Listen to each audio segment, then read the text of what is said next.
Well, Apple is facing big antitrust lawsuits both here in the U.S. and across the pond, with the Department of Justice here claiming that it is monopolizing the smartphone market, particularly when it comes to its App Store controls. 16 attorney generals joining the Justice Department in bringing the case forward, including our next guest, New Jersey Attorney General Matt Platkin. Good to talk to you today. Let me just have you walk you through your case here. I'm looking at the statement you put out saying specifically that Apple is in violation of the Sherman Act with its exclusionary and anti-competitive practices. What specifically is anti-competitive of the way Apple operates? Sure. Well, thank you for having me. I think as we lay out in the complaint, and I'm honored to join the Department of Justice and, as you said, 15 other states in filing this complaint last week.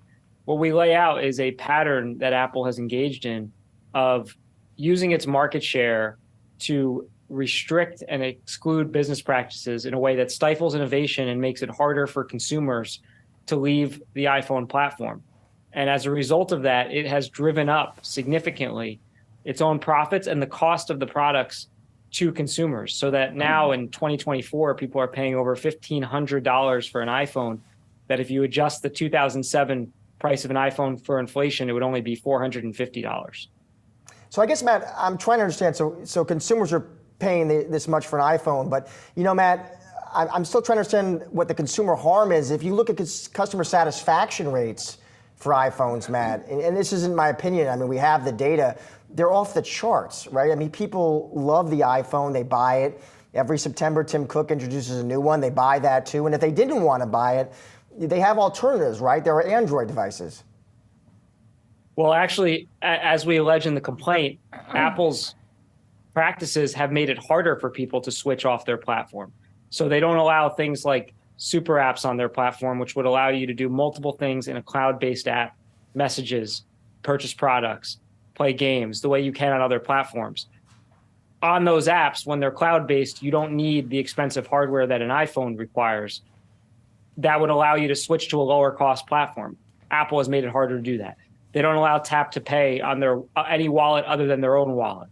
They don't allow third-party app stores on their platform, even though they're beginning to allow that in other markets. So there's a number of things that Apple has done that, yes, are people still purchasing iPhones?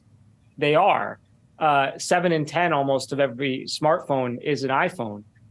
But the reason, a significant reason why people are staying on the iPhone platform is because Apple has deliberately made it harder for people to leave their platform by engaging in these exclusionary business practices. Well, that'll be your argument, Matt, but won't Apple say, listen, people stick with our iPhone and because they're satisfied, because they're loyal, because they're happy with the product?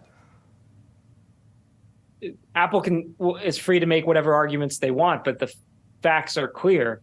When you see the practices that Apple has engaged in that other developers cannot do simply because they're not as big as Apple. It harkens back to the practices we saw Microsoft engage in the 1990s, when Apple was a lead witness in the Department of Justice and states attorneys general case against Microsoft. That case is ultimately what allowed the iTunes platform to go on the Microsoft Windows platform, which led to the iPod and the iPhone. So Apple's very familiar with the playbook that Microsoft engaged in. Ultimately, Apple has largely adopted that playbook, in our opinion.